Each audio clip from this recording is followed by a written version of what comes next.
Durante el periodo barroco, los artistas continúan incorporando a Cupido, Eros, en sus pinturas mitológicas. Ahora ya no son esos putti del Renacimiento. Se enfatiza mucho más su niñez, sus travesuras, su carácter lúdico y aparece en situaciones bastante extrañas. Cupido va perdiendo poder.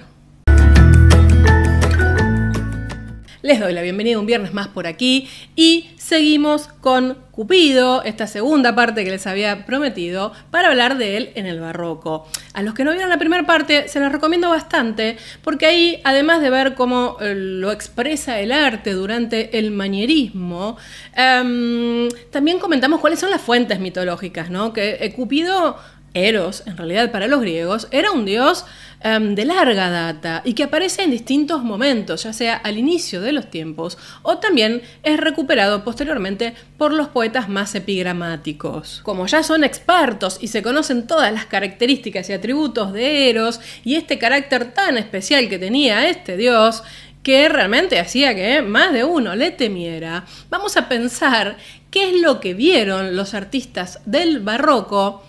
Los artistas del barroco suena muy ambicioso. Vamos a pensar qué es lo que vieron dos formas expresivas que se dan en el barroco a través de la pintura. ¿Por qué me quedó muy ambicioso decir los artistas del barroco? Bueno, porque también es ambicioso decir barroco. Y hoy vamos a aprovechar que vamos a hablar de obras de Cupido para problematizar un poco más este siglo XVII, en donde, bueno, tenemos que hablar como de variadas corrientes, ¿eh? Uno siempre se queda con este naturalismo, este tenebrismo predominante.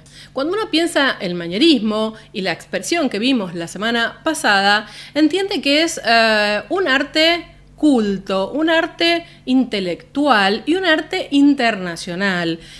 Cualquier fulano importante de Europa, un príncipe, un noble, etcétera, que viera estos cuadros, entendía de qué iban, entendía rápidamente cuál era el mensaje. Ahora, cuando ponemos un pie en el 1700, notamos que hay distintas corrientes que en esencia apuntan a lo mismo, a una mirada mucho más naturalista, a una mirada mucho más popular. Y por supuesto, en esto tiene que ver mucho el triunfo de alguna manera del Concilio de Trento, que había sido en el siglo anterior, y la búsqueda de la Iglesia y por tanto de todas las jerarquías sociales en, llegar de una manera más cercana al fiel, de conectar de una manera más cercana con la población. En el caso de la Iglesia, por supuesto, tenía que ver con llevar un mensaje concreto, ¿no? En eso no nos vamos a meter hoy porque vamos a hablar de mitología. Pero lo cierto es que el arte cortesano de alguna manera se termina ayornando a esto y se inicia una búsqueda por rasgos más bien teatrales, por el atractivo más emocional de las obras. Y claro, esto se interpretó en Europa de distintas maneras. Quiero decir, el manierismo, dijimos, era más internacional. Cualquiera que pululaba por ahí en la nobleza, cualquier cortesano, cualquier aristócrata, podía ver un cuadro manierista y entender cuál era el mensaje oculto ahí. En el caso del barroco no podemos hablar así porque, primero, dentro de Italia hay distintas expresiones. Hoy vamos a recuperar dos. Y por otro lado, no es lo mismo el barroco flamenco que el español, que, el nórdico. Quiero decir, hay algunas corrientes que pregnan buena parte de los estilos, pero aún así tienen expresiones muy distintas. Antes del barroco, uno podía englobar determinadas corrientes artísticas en si eran naturalistas o antinaturalistas, es decir, si partían de la realidad o no. La realidad, ¿no? Entre comillas, ustedes me entienden.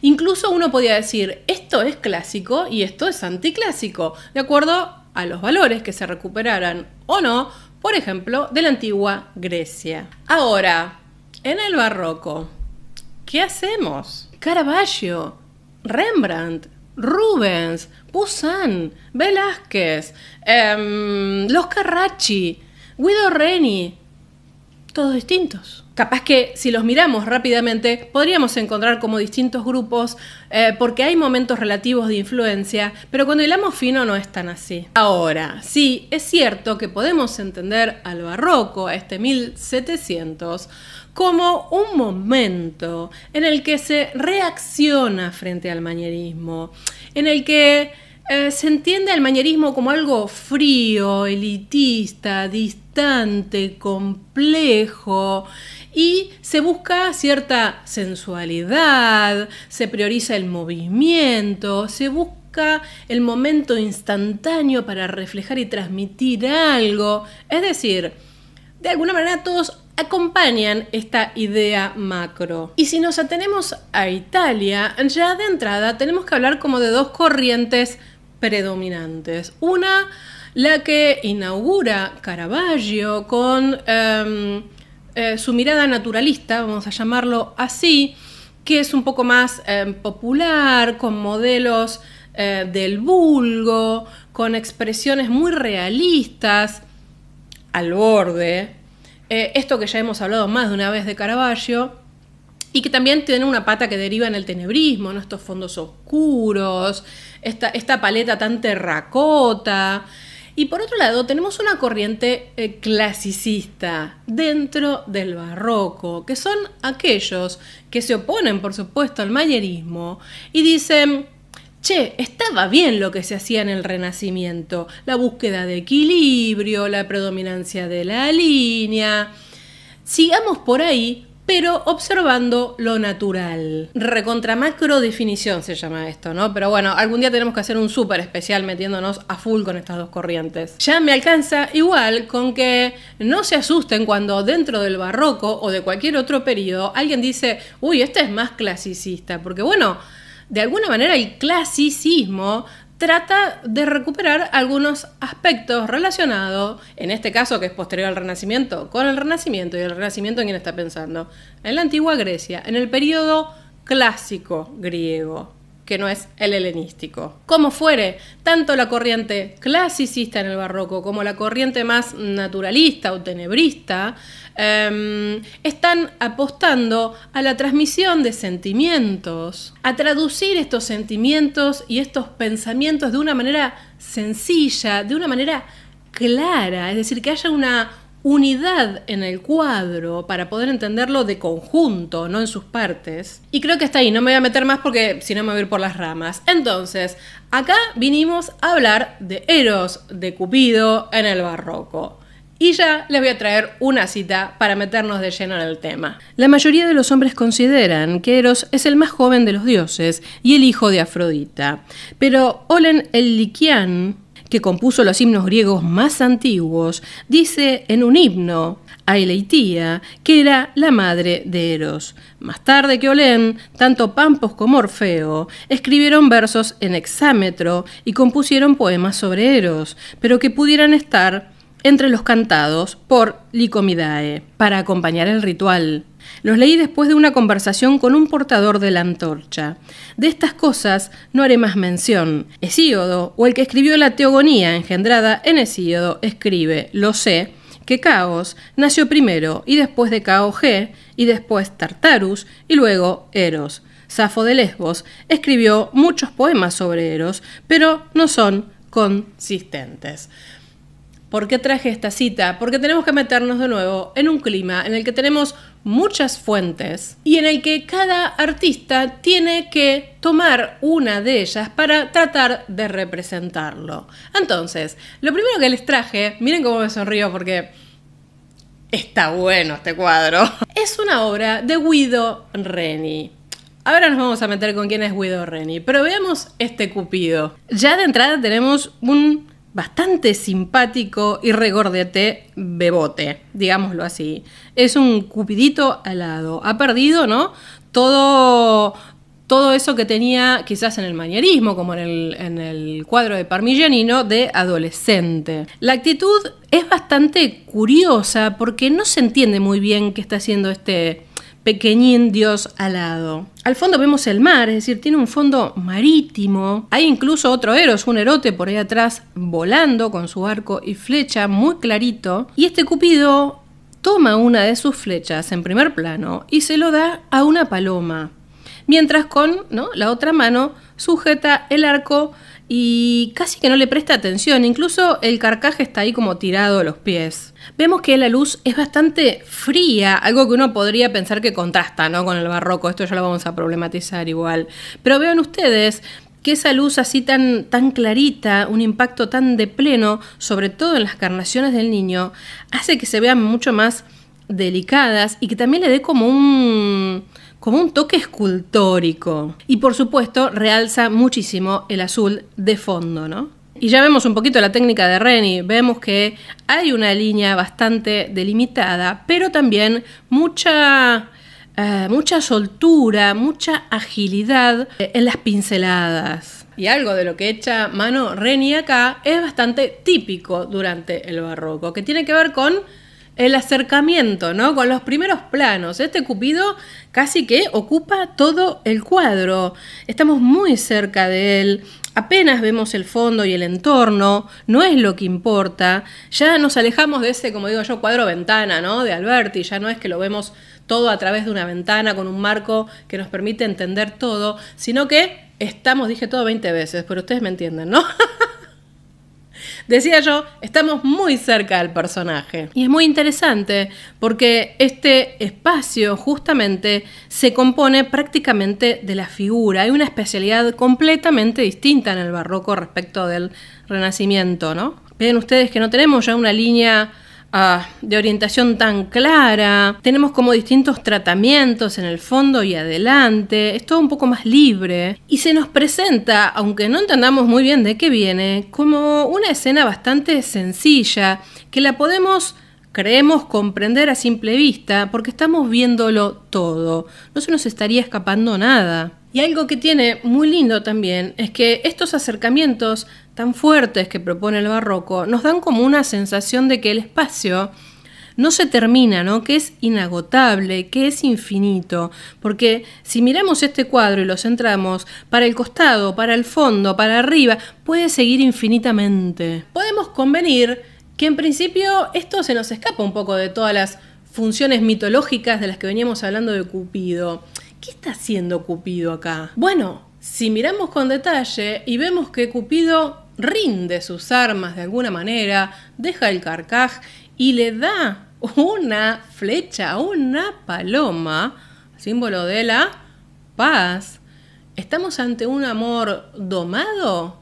¿Ante un amor que se ha rendido? Claro, podríamos pensar que esta paloma nos estaría hablando también del amor conyugal, con lo cual sería como que este amor se ha rendido ante cierta estabilidad conyugal. Pero también es cierto que toda esta acción tan grácil, tan calma para lo que nosotros nos imaginamos de Cupido ya a esta altura, vemos que se contrasta con el de fondo, ¿no? Que el de fondo está a full con el arco y la flecha, ¿eh? De hecho, también en este orden, y en el Museo del Prado, que no lo traje hoy como obra para hablar porque no quería que se nos hiciera muy largo esto, también hay una pieza de Guercino que de alguna manera remite también a Cupido, pero en el plan del amor desinteresado. Empezamos a ver en este barroco que se vuelve un poco más sencilla la figura de Cupido, que de repente se restringe al amor y que ese amor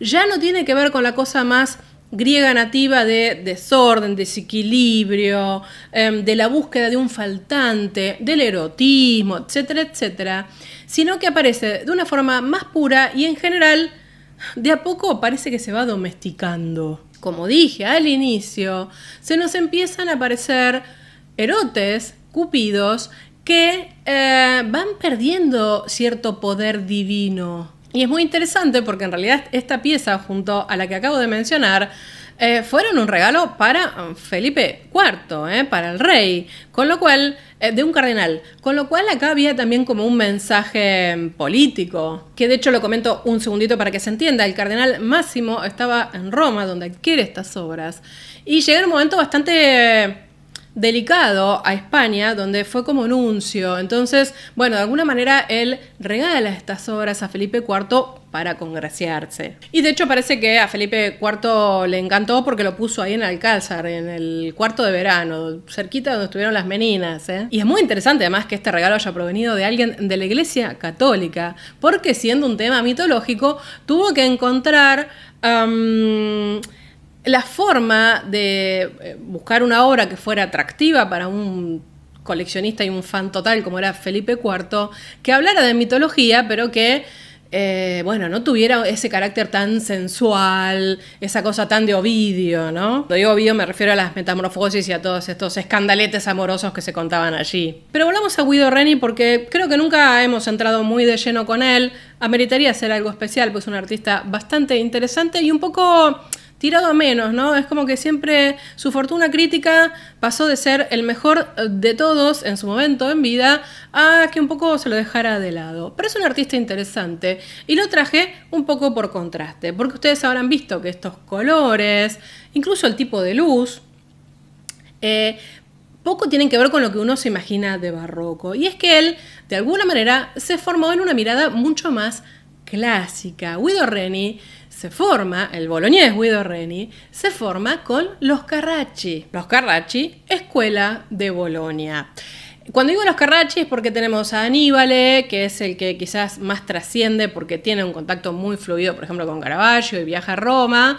Pero, a ver, está el primo también, pero ellos formaron como una escuela de formación de pintura literal, ¿no? Escuela, quiero decir, ahí uno salía formado y apostaban mucho más al clasicismo, a recuperar del Renacimiento todo aquello que tenía de bueno. Por ejemplo, Rafael.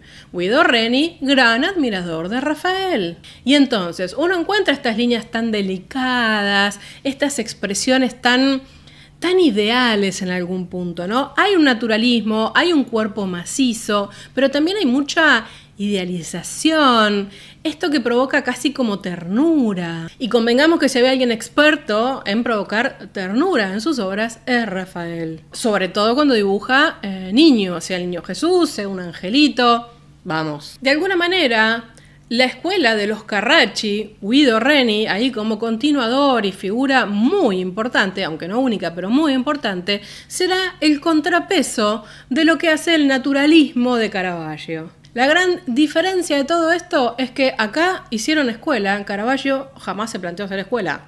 Y sin embargo, en cuestión de pocos años, media Europa estaba pintando como Caravaggio. Hay caravallistas por todos lados. Pero volvamos a la escuela boloñesa. Guido Reni se traslada a Roma.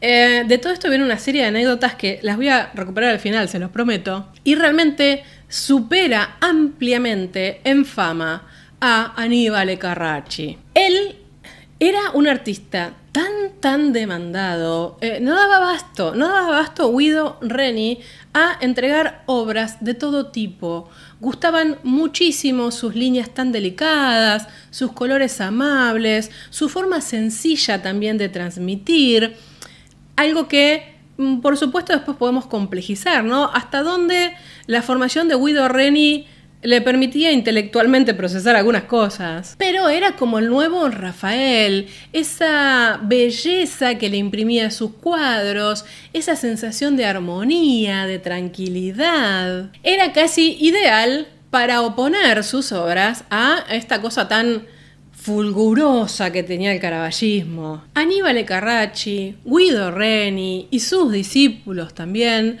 fueron fundamentales como grupo que busca la recuperación de cierta armonía clásica, que entiende que hay que mirar la naturaleza, pero que ésta puede ser embellecida, y que uno podría llamar de una manera como un cierto clasicismo académico. ¿Por qué? Porque en la antigua Grecia, bueno, no había una formación académica, de ahí deriva todo, ¿no?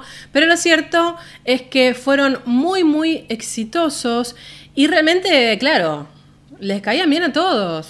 Este es un momento súper interesante porque Reni, cuando él viaja a Roma en 1601, al poco tiempo cae por allí Rubens, entablan una amistad. Qué lindo momento, ¿eh? Qué lindo momento para andar por Roma.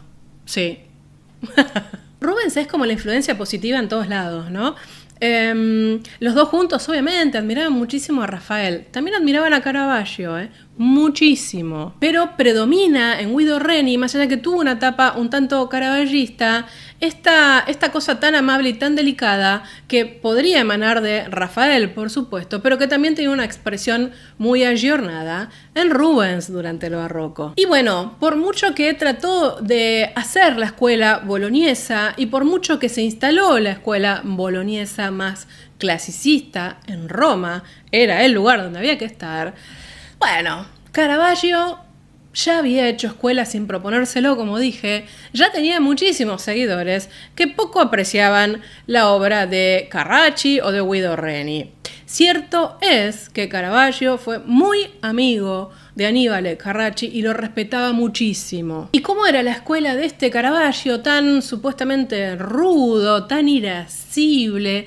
Ese que creía que no había por qué asustarse de la fealdad. Ese que pensaba que en realidad lo que importaba era la verdad. Y que había que romper de alguna manera con la cosa convencional del idealismo y de la belleza clásica. Esto fue absolutamente disruptivo porque se lo puso a Caravaggio en un extremo que quizás él no se había planteado, porque el hecho de no embellecer no significaba que Caravaggio no usara modelos clásicos. Hicimos una entrada aquí sobre eso y es muy importante y se las voy a recomendar. Quiero decir, es muy importante recuperar esta idea de Caravaggio porque es como que quedó ahí como rompamos todo, pintemos todo oscuro, nada tiene sentido en la vida, y no es así, por supuesto. Pero bueno, este Caravaggio también abordó temas mitológicos y también pintó un Cupido, que es el Cupido que vamos a ver ahora. Este Cupido dormido del año 1608. Viniendo con la imagen anterior de Guido Reni, al menos podemos decir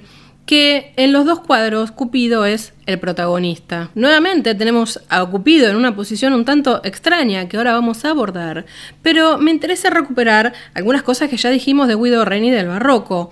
Un primer plano, se destaca una única figura, estamos ante una unidad en el cuadro. No hay mucho para ver por separado aquí, digo yo. Aparecen estas posturas así como tan casuales, en este caso un poco de perfil, un poco de frente. Da la sensación de que fuera un cuadro o una postura que fuera improvisada, hasta efímera. Esta idea de tomar un segundo, el segundo que más impacta. Uno podría pensar acá, y en realidad lo voy a citar a Gulflin porque lo dice muy claro. En última instancia, existe la tendencia de presentar el cuadro no como un trozo de mundo que existe por sí, sino como un espectáculo transitorio en el que el espectador ha tenido precisamente la suerte de participar un momento. Se tiene interés en hacer aparecer el conjunto del cuadro como no querido. La intención artística del barroco es, en otras palabras, cinematográficas. Los sucesos presentados parecen haber sido acechados y espiados. Todo signo que pudiera delatar interés por el espectador es borrado. Todo es representado como si fuera aparente voluntad del acaso. A este carácter improvisado corresponde también la relativa falta de claridad de la representación. Clarísimo, ¿no?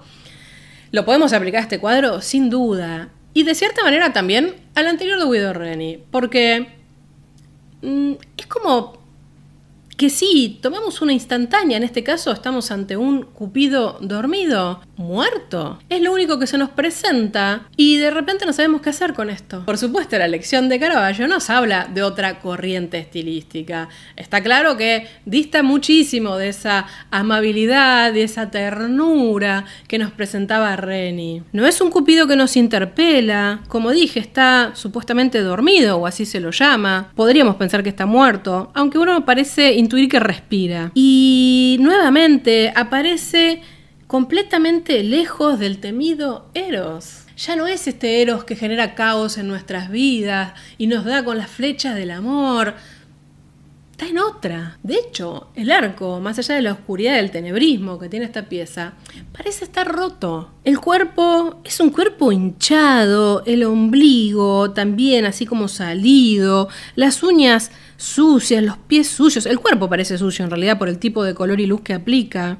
La boca, ¿no? Con esos dos dientitos que asoman, todo muy terrenal. Algunos incluso dicen ¿Estará soñando? ¿Estará teniendo pesadillas? A mí no me parece, pero me parece simplemente un niño que está durmiendo y que realmente parece un cuerpo que no está en buenas condiciones. Ahora, como dije, siempre hay una fuente de inspiración, siempre hay una mirada que aplica el artista y remite a algo. Miremos, por ejemplo, estas esculturas clásicas. Sí, ya se había representado más de una vez a este Cupido durmiendo. De hecho, ven ustedes, el contraposto de la pieza de Caravaggio tiene mucho que ver con esta escultura. Y que si bien el contraposto es algo muy típico del manierismo, bueno, el barroco hace uso muchísimo de él, claro. Hay algo muy interesante en Caravaggio, y por eso digo que a veces hay que relativizar cuando se lo pone de un extremo, y es que evidentemente fue un gran lector, debe haber leído la Biblia 20.000 veces, y seguramente se empapó muchísimo de mitología. La diferencia con Caravaggio, algunos dicen, ¿no? Tal como Giotto, por ejemplo, o Masaccio, es tratar de ver todo eso que se narra ahí en términos reales y contemporáneos, y cómo se ficcionaba, cómo verlo pasar delante de nuestros ojos. Esta voluntad de Caravaggio, creo yo, hizo que su naturalismo lo llevara a tratar de presentarnos personajes reales, de esos que uno se puede cruzar en la calle, y usando modelos, bueno, claro, muy disruptivos, ¿no? Y es tan real que miren, este Cupido tiene una anécdota muy cercana, En el año 2016, este cuadro fue trasladado a Lampedusa, porque allí se hizo una exposición dedicada a la inmigración, y ustedes recordarán el caso de este niñito muerto que apareció en la costa. La pieza esta de Eros fue elegida porque representaba de alguna manera mucha similitud, en tanto parece ser un niño enfermo o incluso muerto, como dije, con el caso de todos estos niñitos que perdían la vida cruzando en el mar. Y no se puede no mencionar, casi uno diría qué ironía, ¿no? Porque Caravaggio pinta esta obra, o se la data, en el momento en el que él se escapa de Roma, porque él comete asesinato, se escapa hacia el sur de Italia, a Nápoles, y de ahí cruza, justamente embarcado, a Malta. Miren ustedes un poco cómo su obra y su vida conecta en el siglo XXI con episodios fuertemente trágicos, ¿no? Y de hecho, porque siguen las anécdotas con este cuadro que es increíble, en el año 2018 se hizo un estudio convocando a distintos especialistas para que médicos, ¿no? Para que evaluaran este cuadro y dijeran qué enfermedad podía llegar a tener este niño que pintó Caravaggio. Les comento la noticia. Paolo Pozzoli, un endocrinólogo del campus biomédico de la Universidad de Roma, experto en diagnósticos retrospectivos, preguntó a 86 endocrinólogos italianos, 67 de adultos y 19 pediátricos. Y ellos llegaron a la conclusión de que muy probablemente el niño podía llegar a tener hipopituitarismo, que es una falta de la hormona del crecimiento. Y otros, sobre todo los pediátricos, decían que este niño pintado de esta manera estaba raquítico. En realidad esto es completamente aleatorio, tiene que ver un poco con esta idea tan del naturalismo más real, a veces un poco tosco, que tiene Caravaggio. Y ahora hablamos del Eros de Guido Reni, un tanto más clásico, del Eros de Caravaggio, bastante más tenebrista, pero no hemos hablado de Eros y Anteros, que es su hermano, ya conocen la historia. En una de las escuelas de lucha, en el pueblo de Elis, hay un relieve que muestra a Eros, amor, y Anteros, amor correspondido, como se le llama. Eros sostiene una rama de palma y Anteros está tratando de tomar la palma de él.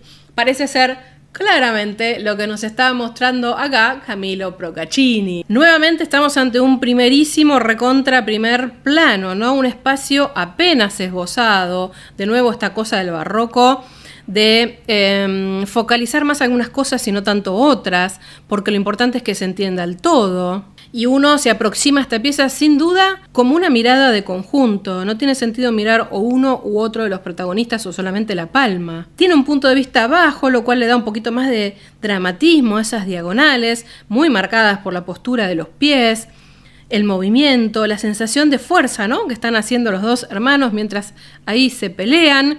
Y de hecho, bueno, tenemos un cielo oscuro, ¿no?, con cierta tendencia al tenebrismo. Miren ustedes la pureza de Anteros desnudo frente a un Eros bastante terrenal que vimos vestido de rojo como vimos en el cuadro de Il Sodoma la semana pasada. Y mientras nos acompañamos de los dos hermanos, y ya que lo trajimos Anteros, vamos a repasar un poquito más ¿qué cosas se dicen del nacimiento de Anteros? Se supone que Anteros fue concebido, o en una de sus versiones, para acompañar a Eros, porque Eros no dejaba nunca la forma de bebé, no crecía Eros. Entonces se supone que Anteros viene a ayudarlo a crecer a Eros. ¿Y cómo sería esto? Bueno, porque Temis le explica a Afrodita que un amor sin pasión, un amor sin alguien que se le oponga, sin un opuesto, digamos, sin algo que lo complemente, no se desarrolla nunca. Pero ¿qué pasó? Que Anteros, con el paso del tiempo, vio que su hermano, la verdad, seguía siendo un inmaduro, no crecía, seguía siendo un bebote. Y dijo, no, bueno, si vos haces estos desastres con tus flechas entre los humanos, yo voy a ir a poner orden. Y acá el amor es correspondido. Así Anteros adquiere esta forma de compromiso, ¿no? Para el dios Anteros era importante que los amantes demostraran un compromiso entre sí. Y según se dice, en realidad, una vez que Anteros se separa de Eros porque no está de acuerdo con su acción, bueno, Eros de nuevo retrocede lo poco que había evolucionado y vuelve a ser más pequeño aún. Dos palabras sobre Procaccini, porque volviendo al cuadro, creo que es un autor del que no hablamos nunca. Él está asociado más fuertemente a la escuela boloñesa. Sin embargo, vemos acá cómo un poco se van mezclando las dos cosas, ¿no? Tenemos más del barroco naturalista de Caravaggio y también del barroco naturalista de la escuela más clásica. Creo que la verdad que Procaccini pintar este cuadro me vino bárbaro para poder hablar de las dos cosas y un poco también cómo se van influenciando. Quiero decir, cuando uno ve este cuadro podría asociarlo, ¿no?, a la escultura antigua. Hay más bien líneas delimitantes, hay acciones estudiadas, pero también hay cierta libertad en la pincelada, una luz muy tenebrista, muy enfocada. Y ahora, para irnos acercando al final, dos palabritas nada más, porque hemos hablado bastante de barroco en este canal.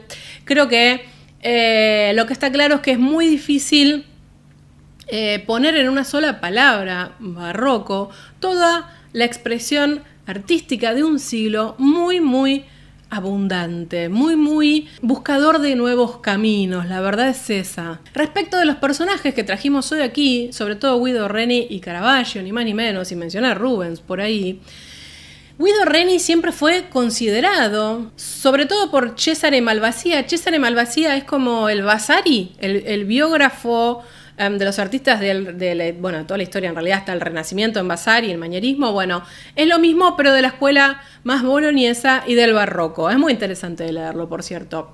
Decía yo, sobre todo para Malvasia, Guido Reni fue el Rubens de Italia, pero no llegó a serlo por cuenta de muchos problemas personales que él tuvo. Y a mí me gusta pensar esto en términos de también la personalidad de Caravaggio. Guido Reni, como dije, súper exitoso, le pidieron de todo, no daba abasto de trabajo, pero era ludópata. Constantemente perdía toda su fortuna en el juego.